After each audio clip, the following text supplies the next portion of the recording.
here in Acadiana is Ollie Bear. It is 6:24, and food insecurity in Acadiana is a very real thing. And it's the mission of Second Harvest Food Bank. It is their mission, I guess, to help and to deal with those in need. And News 15's Al Aber sat down with Community First Bank, and which was the site, because there they brought in Paul Scelfo from Second Harvest to talk about the problem and the mission.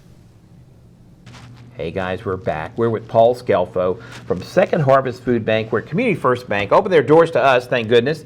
And we're talking about the great work that Second Harvest does.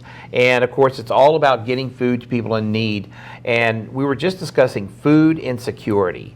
Let's expound on that a bit. You've got some amazing stories and some stats and things like that. Absolutely. Food insecurity hits families. It can hit anybody. But specifically seniors over the age of 65 or young adults under the age of 18, it's especially hard on. Right now in Acadiana, 1 in 6 children under the age of 18 throughout this next year will experience some sort of food insecurity. So we have schools in town where on Friday afternoon when the kids eat their last meal, they might not eat again until Monday morning. Wow. And so when you're leaving on Friday, they're saying, hey, can I get some extra food? And they might be bringing it home to a sibling, their parents, or for themselves. But from that point to Monday, they don't know when they're going to eat.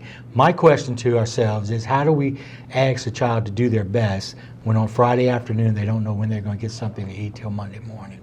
So we have situations like that where food just affects people in so many different ways. Our seniors, I mean, for food insecurity for a senior, they're struggling to stay in their homes. And they're making decisions, how do I stay in my home a little bit longer? And working with one of our pantry partners in town or working with Second Harvest or other nonprofit organizations, they're able to stay in their home a little bit longer just by getting this opportunity. That's how food insecurity affects different people at different stages in your life. I think people would be surprised to hear that. I know I am. How does someone get in touch with Second Harvest to get on a list, or how does it work? Absolutely. They can always call 232-HELP. We can always direct them to some specific pantries or find an organization that can help them. But 232-HELP is the best way to get in touch with someone that can help you in food insecurity or other issues you might be having. I tell you what, I'm stunned at some of those numbers, and you know, to think about these kids, the last meal they eat is on Friday, and you're always looking for volunteers, aren't you? We're always looking for volunteers. All you got to do is go to no-hunger.org.